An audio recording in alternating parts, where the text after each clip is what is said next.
The wind whistled through the empty streets as Mr. Daniel Graves, a sharply dressed real estate mogul, took a shortcut through the park after a long, disappointing board meeting. The chill in the air matched the cold weight in his chest. Another deal lost. Another failure to add to the pile. City lights flickered overhead as he walked past rows of shuttered shops and dim alleyways. He was almost home when he noticed the small stone steps outside an old, crumbling church. A boy sat there, legs drawn to his chest, holding a small sketchbook close like a shield. His clothes were too thin for the season. His shoes had holes. But his eyes, those wide, watchful eyes, followed every person who passed by without saying a word. Daniel slowed down. Something about the boy felt familiar. Not his face, but the stillness.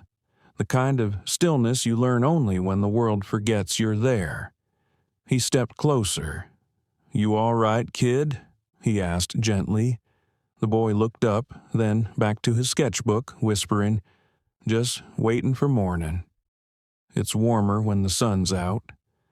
Daniel looked around. No parent, no guardian, just a child, cold and alone on stone steps as the city rushed past. "Where's home?" Daniel asked. The boy shrugged. "Used to be with my mom. Then it was the shelter. Now, I draw places I want to live." Daniel sat down beside him, suit creasing against wet stone. He peeked at the sketchbook. Inside were drawings, houses, families, laughter, warm meals at crowded tables, the kind of life people build on blueprints, but this boy built with hope. Then came the quiet moment where everything changed. "You hungry?" Daniel asked. The boy didn't look up. "Not if I fall asleep first." Daniel stood. "Come on, let's get you something warm." They sat in a small corner diner. The boy devoured a bowl of soup as if it were gold. Daniel watched in silence, something rising in his throat.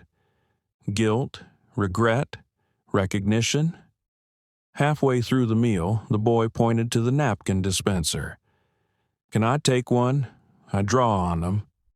Daniel nodded, blinking back something tight in his chest. Stories like this happen in silence, until someone chooses to care.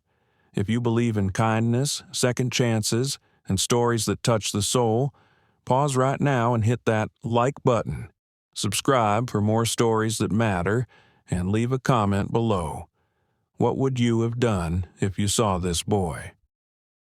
Over the next few days, Daniel found himself returning to the church steps. The boy was always there, drawing, waiting, surviving. One morning, Daniel brought art supplies, markers, paper, a backpack. The boy didn't smile, just accepted them like someone who'd learned not to hope too much. Eventually, Daniel asked, "What's your name?" "Micah." That night, Daniel sat at his desk, staring at blueprints for a new development project. Luxury condos, rooftop pools, marble floors. He turned the page and began to sketch something else. A shelter, a youth home, art rooms, meals, counselors, warmth. Because suddenly, Daniel remembered a boy who once hid in a motel bathroom while his mother cried outside. A boy who built towers to forget what it was like to need. 1 week later, Micah was gone. The steps were empty. His sketchbook lay beneath the bench, pages torn by wind. Daniel panicked, searched shelters, hospitals, nothing. 2 days passed, then a call from the diner owner. "He's here. He came in, sick, said your name." Daniel rushed over, found Micah curled in a booth, coughing hard, fevered, cold. He wrapped the boy in his coat and whispered, "I got you. I promise. I got you now." Weeks passed. Doctors healed his lungs. Daniel healed his life. Micah moved in, drew on every blank surface he could find. Their home filled with color, laughter, second chances. The youth shelter opened 3 months later. Micah's place, the sign read. Every wall held a child's drawing, a reminder, a record, a revolution born in crayons and kindness. One moment of kindness can change a life, and maybe even yours.